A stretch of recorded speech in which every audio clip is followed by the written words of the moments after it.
After 8 years of marriage, my husband's ex posted a photo of a property deed. Her caption said, "Choosing a man is choosing your future." I was stunned. I commented that it's better to rely on yourself, but she deleted it immediately. 5 minutes later, James called.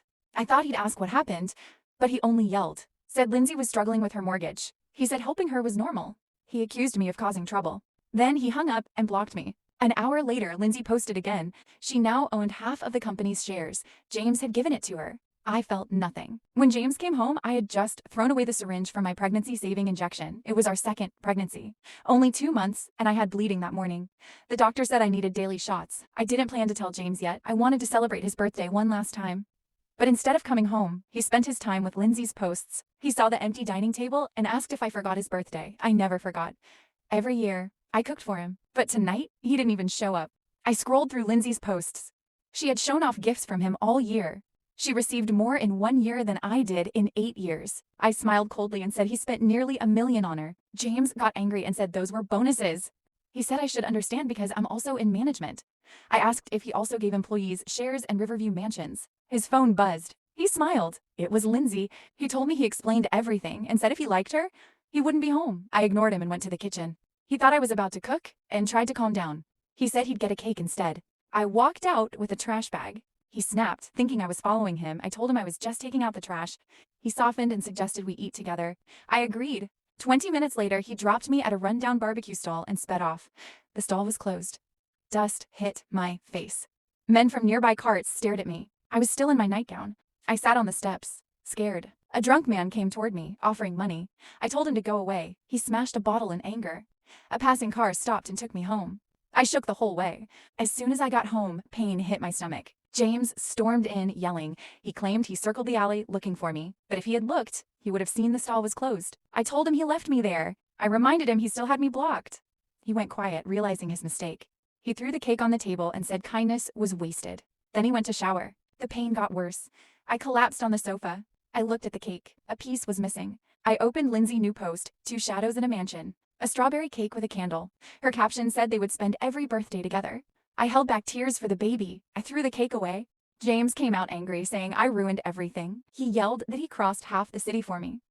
I closed my eyes and told him to spend his money however he wants. He cut me off, shouting that I acted crazy every day since Lindsay joined. Then he said the worst thing of all. He said no wonder the baby didn't survive. He said it was a blessing the baby wasn't born. Before I could think, I slapped him. I screamed at my husband, "Don't you dare talk to me about the child. Having a father like you would be his misfortune?" Without waiting for a response, I spun around and ran into the bedroom, slamming the door behind me. A second later, I heard James outside yelling in frustration.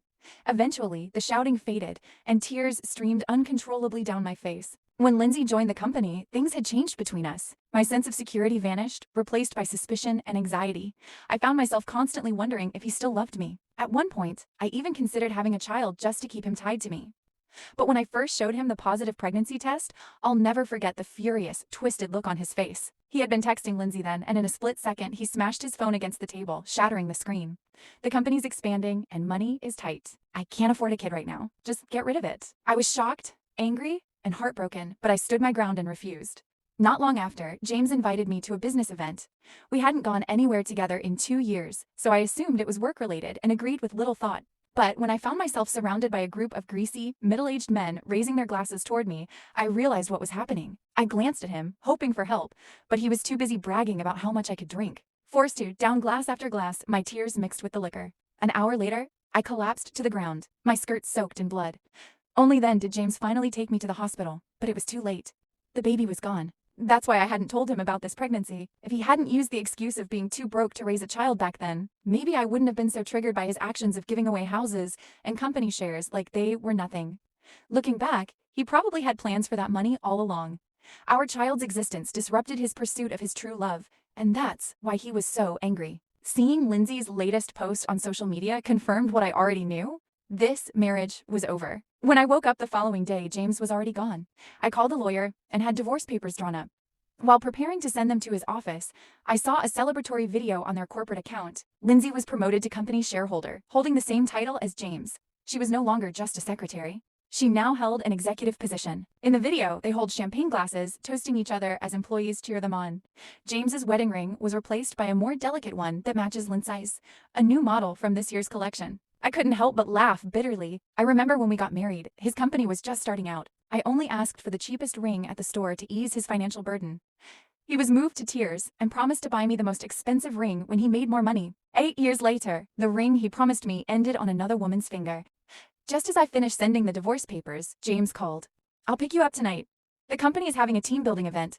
Lindsay said she wants to clear up any misunderstandings between you two." Before I could respond, he hung up. I didn't expect him to unblock me right before the divorce, and I wasn't sure whether to feel amused or heartbroken. A mocking smile crept onto my lips. A misunderstanding? Is she here to explain or to show off? I thought. But at that point, I didn't care anymore. After finalizing the divorce agreement, I went to the hospital for a checkup. The doctor prescribed more medication and warned me that my condition was worse than before.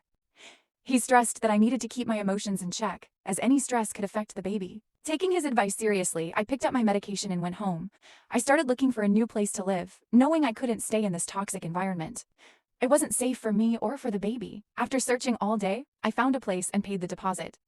I gave myself the prescribed injection, and just as I started packing, I got a notification that James's car had pulled up downstairs. I went down in my pajamas thinking we could talk seriously, but the moment he saw me, his face twisted in disgust. "You're going out like that? Can you stop embarrassing me?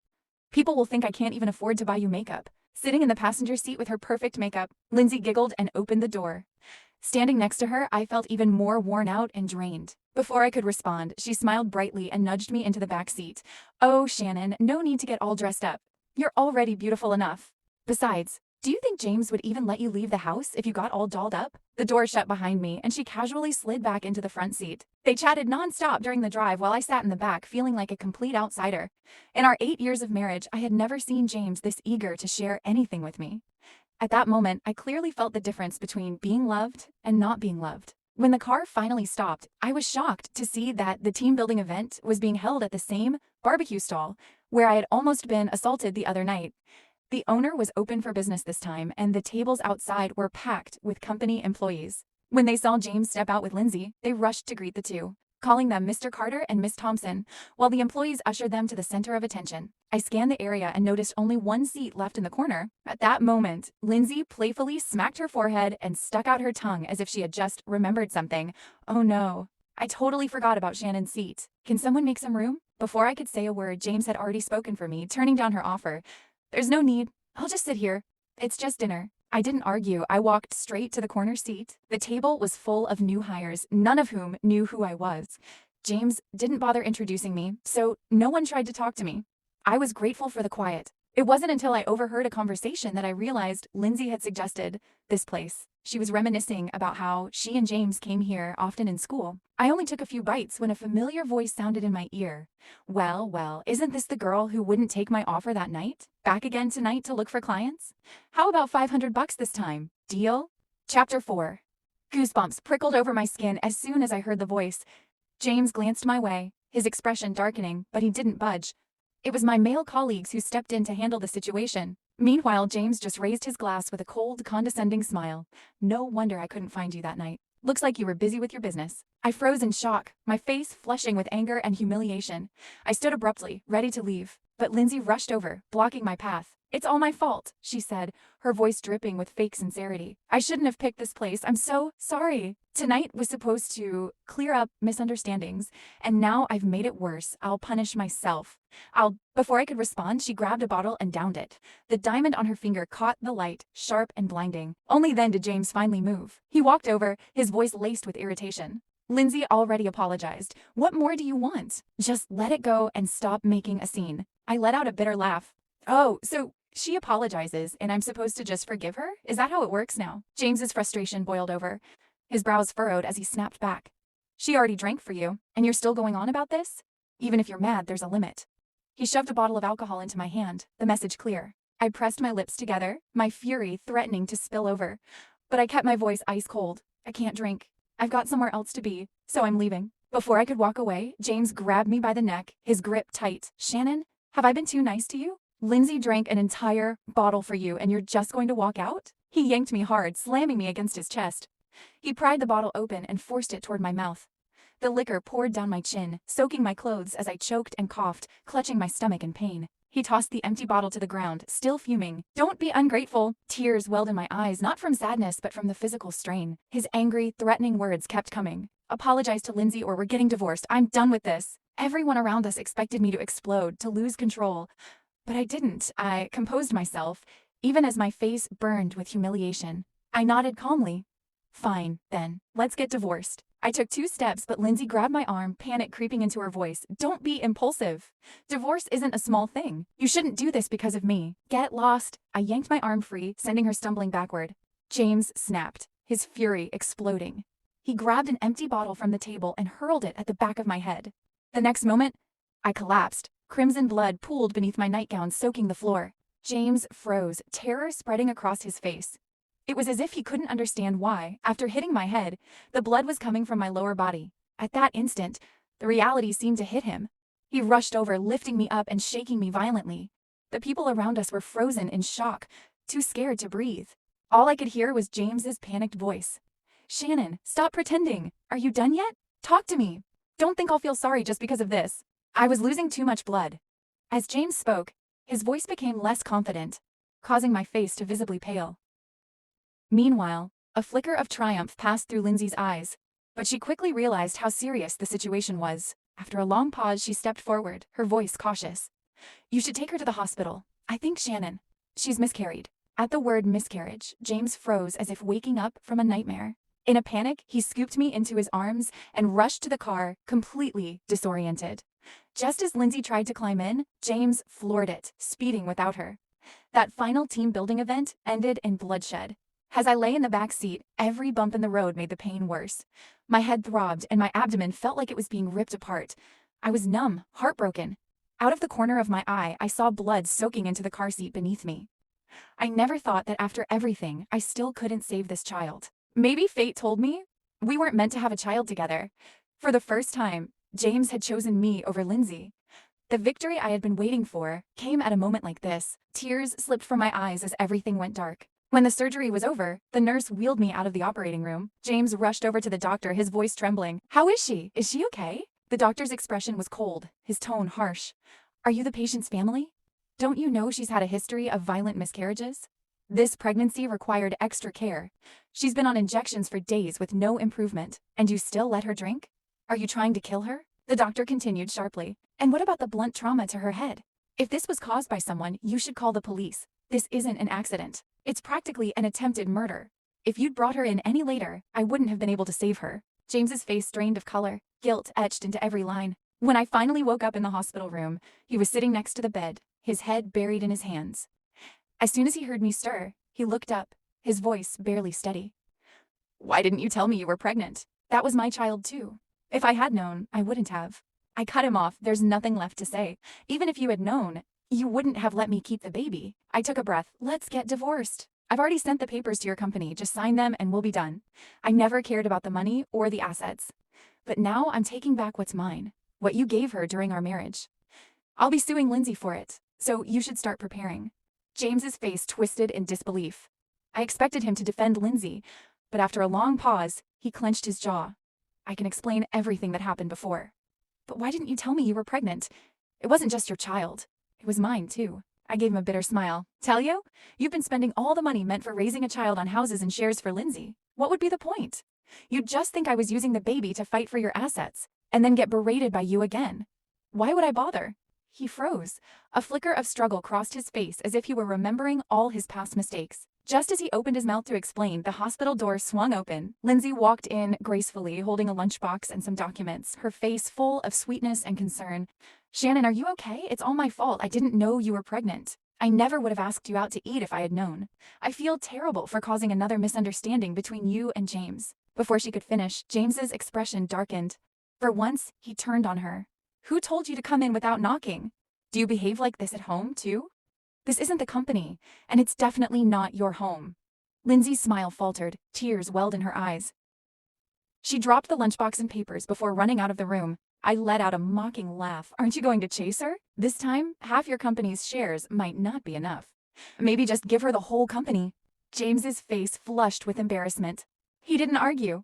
Instead, he bent to pick up the scattered papers, but froze. On top was the divorce agreement I sent, Under it was Lindsay's pregnancy report. He tore them up and threw them into the trash. A cold smile tugged at my lips. He thought he was clever hiding it from me. I already knew. I discovered Lindsay's pregnancy from a social media post she set to be visible only to me. Even after shredding the papers, he couldn't relax. He muttered something about water and left with the trash. When he returned, he was suddenly more attentive than ever. But no matter what he did, I stayed silent. Finally, I spoke. Tearing up the papers doesn't change anything. You've caused me to miscarry twice. We have no future, James. He gripped his hair in frustration. I admit the first miscarriage was my fault, but how could you hide this one from me? Don't you think that's wrong? I acted impulsively, but my heart was in the right place. I just wanted to clear things between you and Lindsay. Why else would I have taken you to that event? I didn't invite you to the others. He kept going. I know your drinking limit. I thought you were just mad, so I panicked. I didn't want Lindsay humiliated in front of everyone. If you had told me the truth, I never would have forced you to drink. I cut him off coldly. Whether you thought it through or not doesn't matter to me anymore. We don't need a child. We need a divorce. It's over, James. His voice cracked. Shannon, can't you forgive me just once? I'll take back the house. I'll give you all the shares. We've been together so long. I know who my real wife is. I was only making up for mistakes of my youth with her. Making up with a child? I snapped. He paled. That was an accident. I was drunk at a business event and she came to pick me up. His excuse faded. I closed my eyes. I've forgiven you so many times. Even before Lindsay came back, I knew you were still in contact with her. I pretended not to care, but now I'm done. I don't want you anymore. He didn't argue again. Instead, he cared for me with a dedication I had never seen.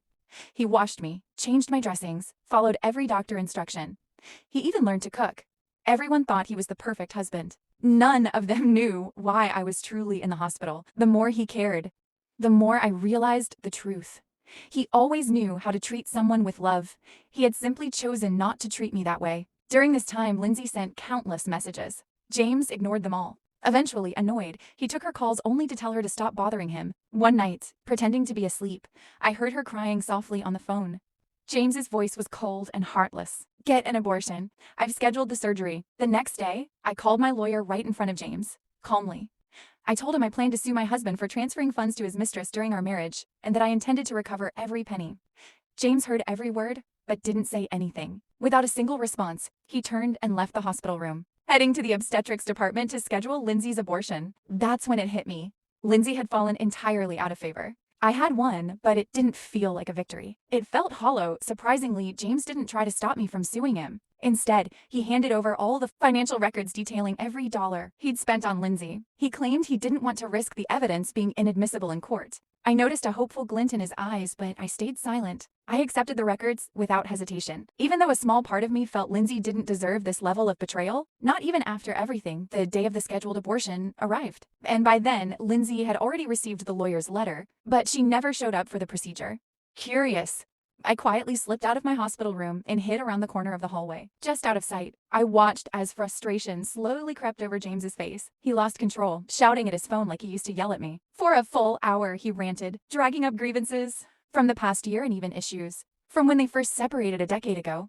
He tried to threaten Lindsay with the house and shares, but she still didn't show. In the end, they had to cancel the procedure. Satisfied, I slipped back into my room unnoticed. That evening, James got a call from the company. Lindsay had filed a formal complaint under her real name, blowing the whistle on their use of substandard materials and false advertising practices. She even exposed how profits and taxes had been falsified. The scandal was already public, and an investigation team had entered the company. Operations were shut down, and if the company couldn't deliver materials to its clients on time, they'd face massive penalties for breach of contract. James hung up, trembling with rage, then hurled his phone across the room. I pretended to be startled and asked innocently, "What's going on?" Seeing my concerned expression, his anger softened. His voice was gentler when he replied, "Nothing. Just some trouble at work." I nodded sympathetically.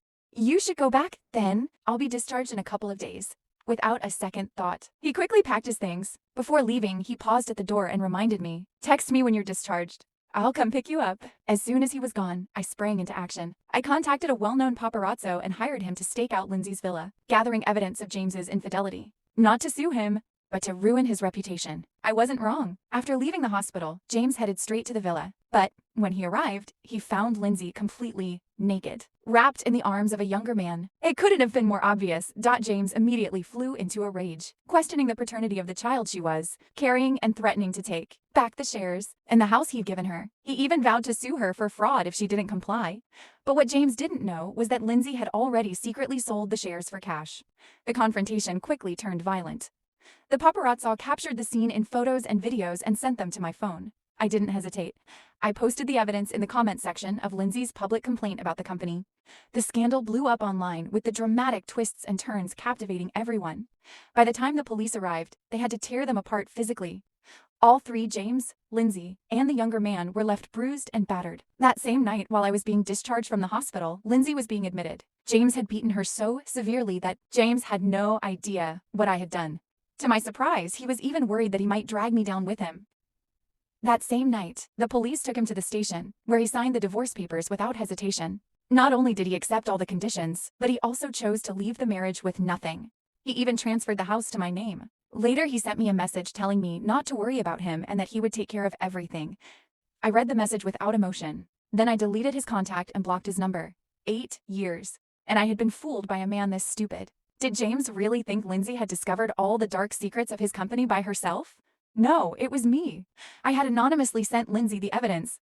I gave her the perfect chance to take revenge. I knew the pain of being abandoned while pregnant. No woman can accept her child becoming collateral damage. And if Lindsay got the chance, she would never let James walk away unharmed. She didn't disappoint me. She went even further than I expected. Before she could even recover and leave the hospital, the lawsuit I filed against her went to court. With James's evidence, every amount of money he transferred to her had to be returned. Even though she had already sold the shares, I was legally entitled to half the money she received. Lindsay tried to claim the money with salary and bonuses, but when the judge asked for an employment contract, she had nothing. When the verdict was announced, her face turned pale with rage. "Shannon, don't think you've won. James's company is finished. You'll get nothing." I smiled calmly. We are already divorced, and I never needed a man to make money. I'm an executive. What is he to me? For 8 years, I gave everything willingly. When I loved him, he was my world. Now that I didn't love him anymore, he was nothing but a stepping stone. Ignoring Lindsay's glare, I left. My vacation ended and I returned to work the next day. Meanwhile, Lindsay still had to face the fraud charges James filed. She didn't even have time to recover in the hospital before being dragged into court. On the day of her trial, the investigation team completed their review of James's company. The evidence was undeniable. The company was declared bankrupt and shut down immediately. But James lost the fraud case against Lindsay. The chat logs proved the money transfers had been voluntary. Lindsay sold her villa, gathered whatever she had left, and disappeared. James, however, was left with billions in debt and huge penalties for breach of contract. His reputation was destroyed, both because of the scandal and because of the company's collapse. He would never escape the shame. A week later, I received a call from an unknown number out of town. It was James. His voice was low and calm. He told me he had found Lindsay and that he was going to avenge me. Then the call ended. When I tried calling back, there was no signal. That same night, a video surfaced online. A couple had jumped onto the train tracks. The victims were identified as James and Lindsay. I turned off my phone, rubbed my temples, and went back to work. They were finally gone from my life, completely. And at last, I became the main character in my own story.